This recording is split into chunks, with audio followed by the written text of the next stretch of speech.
ডিতে carry down অর্থ হলো উদ্বৃত্ত স্থানান্তরিত হবে কোথায়?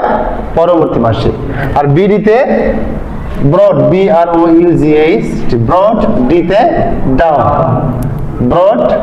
ডাউন মানে এটা উদ্বৃত্তর ইংলিশ শব্দ কি বলতো?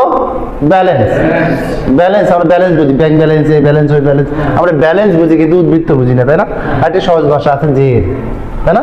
জের বুঝি না? জের বুঝি, জেরকে উদ্বৃত্ত বলে, ইংলিশে বলে ব্যালেন্স।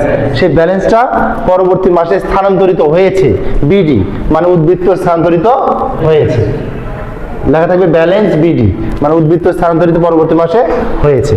তাহলে সিতে ক্যারি ডাউন, সিডিতে ক্যারি ডাউন আর বিডিতে ব্রড ডাউন। এটা কোথায় আমরা কাজ করি? এটার কাজ করি খতিয়ানে আমরা দুইটা ছক আছে, কি কি বললাম? একটা হলো টি ছক, একটা চলমান জে ছক।